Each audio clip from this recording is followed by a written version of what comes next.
జై మహంకాళ భైరవ్, హరహర మహాదేవ్. ఈరోజు వీడియో చాండాల్ని విద్య, ఈ అమ్మవారు విధి విధానాలు, ప్రతి విషయం ఏ విధానంగా చేసుకుంటే ఈ అమ్మవారు విధానం మన మంత్రసిద్ధి జరుగుతుంది, మంత్రసిద్ధి జరిగినాక చేసుకోవాల్సిన విధానం ఏంది అనే విషయం మీకు చెప్తా. ఇవి విద్యలు ఉన్నాయి, విద్యలు ఇవ్వని కాదు. కాకపోతే అమ్మవారు దర్శనం ఒకసారి ఇస్తుంది. నువ్వు ఎప్పుడు పడితే అప్పుడు నీకు దర్శనం ఇచ్చి నేనేమో చేస్తుంది, నీకు ఇది అయిపోతుంది అది అయిపోతుంది అనే విద్య అపోహనాలు ఎన్నో ఉన్నాయి. అవన్నీ కాదు. నీకు సపరేట్ గది ఎంచుకోవాలి. గది ఎంచుకున్నాకనే ఈ విద్య చేయాలి. మరి ఈ విద్య చేయాలనుకున్న వాళ్ళు ఇదివరకు మీరు ఏదైనా విద్య తీసుకొని చేసి ఉండాలి. ఇవి చాలా ప్రయోగాలకు చేయవలసిన విద్యలు ఇవన్నీ. ప్రయోగాలకు ఏ విధానంగా అయితే మనం చేస్తే మనకు పనులు అవుతాయి ఎట్లా అనేది అన్నిటికీ మనం చేసే విద్యలు అన్నిటికీ పనిచేస్తాయి అంటే కొన్ని చేస్తాయి, కొన్ని ఏమో విధానాలు ఉంటాయి. దాని విధానాలను బట్టి మనం చేస్తే అప్పుడు పనిచేస్తాయి. ఇప్పుడు ఈ విద్యలు చేయాలంటే ఈ విద్యలు మనం నేర్చుకొని ఈ విద్యను ప్రయోగంలోకి పెట్టుకొని మనం తెలుసుకోవాలనుకుంటే మనం ముందు చేయవలసిన విద్యలు అమ్మవారి విద్యలు కానీ, భైరవ విద్యలు కానీ, దశమా విద్యలలో మీరు ఏదన్నా కానీ తీసుకున్న వాళ్ళు మాత్రమే ఇవి కొన్ని విద్యలు నేర్చుకోవాలి.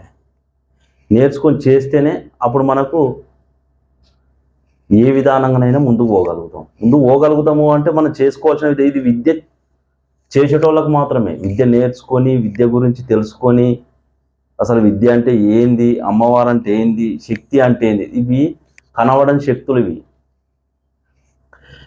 కరెంట్ అన్న కనీసం మనం ఒక బల్బు పెడితేనన్నా వెలుగుతుంది, ఈ విధానంగా కరెంట్ ఉన్నది అనేది తెలుస్తుంది. కానీ ఇది మాత్రం తెలియదు. చాలామంది ఏమనుకుంటారంటే యక్షిని కనబడుతుంది, మనకు పిశాచి కనబడుతుంది, మనము ఏదంటే అది చేయగలుగుతాము, ఏదో ఎక్కడో ఏమో ఉన్నది దాన్ని తీయగలుగుతాము అనే విషయం కాదు. నీ మనసుకు తెలుస్తాయి అవి. ఆ విద్యలు గురు సమీక్షంలో నేర్చుకోవాల్సిన విషయాలు ఇవన్నీ. విద్య చెయ్యగానే గొప్పతనం కాదు, విద్య నేర్చుకోగానే గొప్పతనం కాదు, విద్య తెలవగానే గొప్పతనం కాదు, అమ్మవారు నీ మనసుకు వచ్చిందంటే గొప్పతనం కాదు.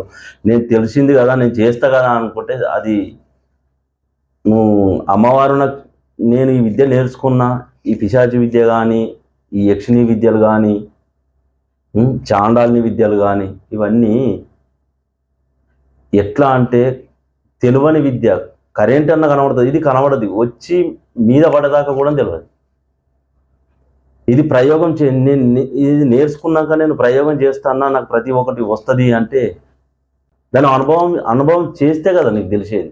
అనుభవిస్తే తెలుస్తుంది. అది అనుభవించక ముందుకు ఇప్పుడు నేను చేసినా కదా నేను ప్రయోగం చేస్తాను, నేను చూస్తా, ప్రతి ఒక్కటి తెలుసుకుంటా అంటే తెలుసుకునేందుకు ఎన్నో మార్గాలు ఉన్నాయి, అన్ని రకాలుగా తెలుసుకోవచ్చు. కానీ చేసే విధానంలో ఉంటుంది.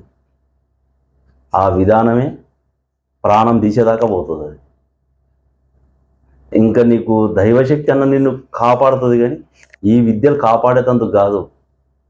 అటు పోతుంది, అటు వచ్చి తిరిగి మళ్ళీ ఇటు కొట్టిందనుకో ప్రాణాలే పోతాయి. దీని విధానాలు గురువు సమీక్షంలో నేర్చుకోవాల్సిన విద్యలు ఇవన్నీ.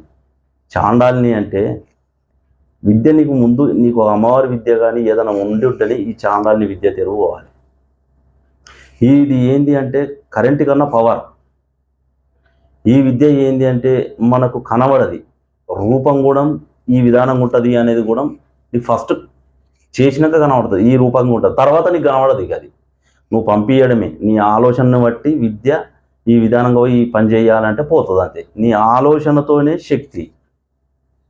శక్తే నీ ఆలోచన. ఇది కూడా అంతే. పంపించే విధానంలో వెళ్ళిపోతూనే ఉంటుంది. వెళ్ళిపోయిందంటే నువ్వు చెప్పింది చేసి వస్తుంది. అది చెయ్యక రాదు అనేది ఉండదు. అక్కడ చేసి మళ్ళీ నీకు అక్కడ ఏం జరుగుతుందనే విషయం కూడా నీకు తెలిసిపోతుంది. కాకపోతే ఈ అమ్మవారిను, ఈ చాండాల్ని, ఆ అమ్మవారి విద్య ఉన్నప్పుడు మాత్రం ఆ విద్యలు మాత్రం కంపల్సరీ మీరు ముందు చేసి ఉండాలి. చేసి ఉంటేనే ఇటువంటి వీటి తెరువు పోవాలి.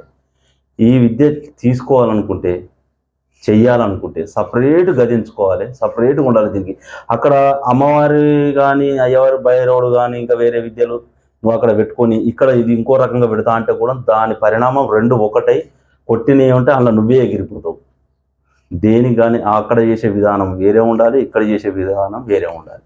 సపరేట్గా ఉండాలి. సపరేట్గా ఉండి దీనికి ఒక ప్రమిదను ఎంచుకొని ప్రమిద కింద అమావాస్య నాడు లేదా పౌర్ణమి నాడు ఆదివారమైన బేస్తవారమైన మనం శ్మశానానికి వెళ్ళి శ్మశానంలో ఒక 10 నిమిషాలు ఈ మంత్రం అక్కడ చదువుకొని 10 కానీ లేదా నీకు వీలుంటే గంట చేసుకొని మిట్ట మధ్యాహ్నం అక్కడ నుంచి విభూది భస్మము, విభూది అంటే భస్మము, కొంత మట్టి తీసుకొని వచ్చి ఆ ప్రమిద కింద పెట్టి కింద పోసి ఆ ప్రమిద మీద ఈ ప్రమిద ఆ కింద పోసిన దాని మీద ప్రమిద పెట్టి దాంట్లో గేదె నెయ్యి పోసి ఇదే ఆమె శక్తి అని చెప్పి చాండాల్ని అని చెప్పి అక్కడ నీకు కొన్ని విధానాలు ఉంటాయి. అది లైవ్లో చెప్పేటి కాదు.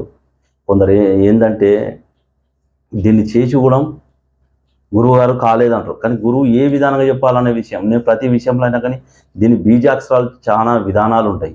ఒక్కొక్క విధానానికి ఒక్కొక్క మంత్రానికి ఒక్కొక్క విధానం ఉంటుంది. ఒక్కొక్క గురువు ఒక్కొక్క విధానం ఉంటుంది. ఒక గురువుకి ఇచ్చింది ఇంకో గురువు దగ్గర ఉంటుంది. నా దగ్గర నిన్న ఒక ఆయన వచ్చిండు, గురుగారు నేను ఈ మంత్రం చేశాను, నీకు ఇచ్చిన గురువు ఎవరంటే లేదు గురుగారు నేను ఈ వీడియోలు ఉంటే ఈ వీడియోలోకి తీసుకొని చేసిన అన్నాడు. ఏమైంది? తిరిగి కొట్టింది.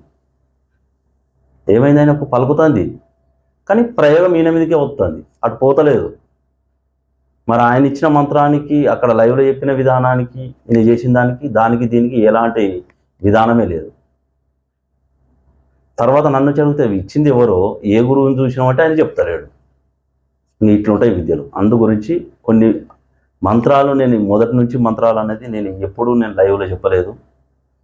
కానీ ఒక్కొక్క బీజాక్షరం ఒక్కొక్క విధానము, ఒక్కొక్క వచ్చిన దీనికి కలిసిన విధానము దానికి కలవది, దానికి కలిసిన బీజాక్షరం దీనికి కలవది. సంపుటీకరణం చేసి నేను ఇస్తా అని మాత్రం వీళ్ళు అనుకుని దాంట్లో జరిగింది కదా, దానికి ఇంకో అక్షరం బీజాక్షరం పెట్టి నేను అలా కలుపుతా అంటే దానికి తేడా కూడా జరుగుతుంది. ఆ తేడాలో ఒక్క అక్షరమే ప్రాణం తీస్తుంది. ప్రాణం పోసేది అదే, ప్రాణం తీసేది అదే. ఒకటే బీజాక్షరం. ఆ ఒక్క బీజాక్షరం వల్ల నీకు తేడా జరిగిందనుకో ఏదన్నా జరగవచ్చు. మంత్ర విధానము అంటే చాలా మీరు అనుకున్నంత ఈజీ కదా. దాంట్లో ఫోన్లో వచ్చినాయి కదా, ఫోన్లో చూసుకుంటా నేను చేస్తా అంటే దాని ప్రమాదం కూడా అట్లే ఉంటుంది. అగ్ని ఉన్నది, అగ్ని ఎన్ని రకాల వాడుకోవాలన్నా గన్ని రకాలనే వాడుకోవాలి. అగ్ని ఉన్నది కదా నేను ఏదైనా వాడుకుంటా అంటే ఒళ్ళు కూడా కాలుతుంది. దాంతసేపు మనకు చలి పెడుతుంది, చలి మంటలు వేసుకున్నప్పుడు జరిసేపు దాంతో దూరమే ఉండాలి. మంట ఎక్కువ పెట్టినాక దాని దగ్గరికి పోయినాక ఏమవుతుంది, నీ మాటలలో పడతావు, మంట ఏమవుతుంది నీ ఒంటినే కాలుతుంది. ఇది కూడా అంతే. అది ఆ అక్షరం ఎంతవరకు ఎన్ని ఇవ్వాలి, ఎన్ని బీజాక్షరాలు ఇస్తే నీకు సరిపోతుంది, ఆ మంత్రానికి ఎంత కలిపితే ఏ విధానంగా జరుగుతుంది, ఆ శక్తి ఎంతవరకు వస్తుంది అనేది అది గురువు సమీక్షంలో ఉంటుంది. నీకు దొరికింది కదా నేను చెప్తా కదా అంటే అన్నము తినంతనే తినాలి. ఎక్కువ తింటే కూడా ప్రమాదమే, అది కూడా విషమే. తినంత వరకు తింటే మనిషికి శక్తి, అదే ఎక్కువ తింటే ప్రమాదం, హాస్పిటల్ పాలు. ఇది కూడా ఆయన చేసిన పనికి అదే. అందులో వచ్చిన ఆ అక్షరాలు వేరున్నాయి, ఆ అక్షరానికి ఇంకో అక్షరం కలుపుకో చేసిండు. ఇంకో ఇది జరిగింది. చాండాల్ని అనేది అమ్మవారు మనం ఏ విధానంగా తెలుసుకోవాలంటే ఆ విధానంగా తెలుసుకోవచ్చు, చెయ్యొచ్చు, క్రియలకు వాడవచ్చు, ప్రయోగాలకు చేయొచ్చు. కానీ దీనికన్నా ముందు మాత్రం ఏదో ఒక దైవం అయితే చేసి ఉండాలి. చేసి ఉంటేనే ఫలితం వస్తుంది.